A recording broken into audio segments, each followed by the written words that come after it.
David Cameron. There's been a lot of controversy this morning about this supposed line in his speech about credit cards, that people should be paying them off. We understand that's being rewritten. Is that the right message for him to be giving? I'd like to say this conference has been absolutely fantastic. And in the first instance, I'd like him to actually say that he's a conservative and vote for conservative values. Let's have low taxes. Let's get rid of regulation, and particularly regulation as handed down by the EU.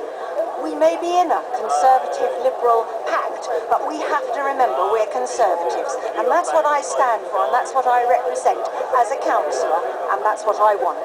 Jack, what do you want to hear from the Prime Minister? Well, I think that we do have to remember that we're Conservatives, but I think that we also have to remember that, the full name of our party is the Conservative and Unionist Party, and in 2015 it looks likely that there'll be an independence referendum in Scotland, and I'm hoping that, as he has done in the past, the Prime Minister will reaffirm his commitment to the Union for the next 300 years. You are Conservatives, Jordan, but you didn't win a majority in the election. You are in a coalition. I think that's a good thing, because I think as a Conservative I see the benefit of having the Liberal Democrats, because I think it makes it tenderises it softens the cuts. I mean, I think we do need cuts. But I think with the Lib Dems on board, I think there's more of a debate. If it was just Tories in cabinet, I think we would have a very, very, very severe climate of cuts, whereas with the Liberal Democrats I think it's been a lot softer than what people actually expected. So you'd be with William Hague then as for when he said actually it was refreshing. I agree with William Hague about the EU as well. I think we need to stay in the EU, but I think we need more repatriation of powers. I think David Cameron in his speech needs to spell out. I think he needs to say to conference what he's going to give back, what he wants to get back from the EU. I think he also needs to give a much firmer commitment to growth. I think he's doing well on the cuts. I think he's providing a very safe haven for investors, and I think he's provided, the climate where we've kept our AAA rating, which the US has lost. But I think what he's got to say is, how are we going to get more people working? The fact that we've got cuts is good, but I think we need the jobs. We definitely need to keep the jobs. But we need to keep more jobs, get more jobs in. Richard, you didn't win a majority, though, in the last election. What does David Cameron need to do to persuade voters to vote Tory?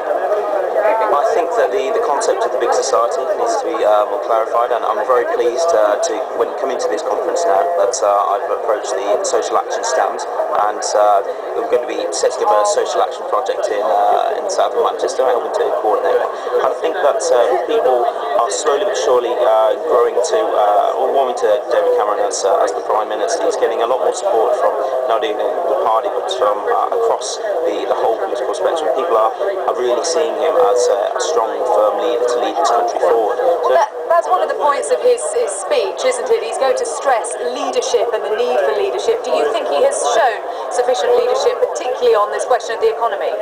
I think yes. I think he's taken some very strong decisions with himself and with George, and I've got complete confidence that we will grow for the forthcoming year.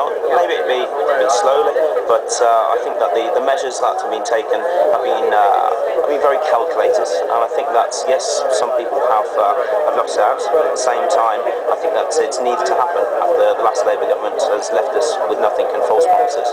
Do you think, John, that we're going to be getting a gloomy speech from him? Because George Osborne's speech... May I just say something as a Tory? I'm not a toff, and I think, what Richard's just said, perhaps, is slightly wrong. I think every person matters, and I think people who have lost their jobs, they need new ones, and I think there needs to be a focus by David Cameron to say where these new jobs are going to come. I think he needs to intervene with BAE. I think he needs to save those jobs.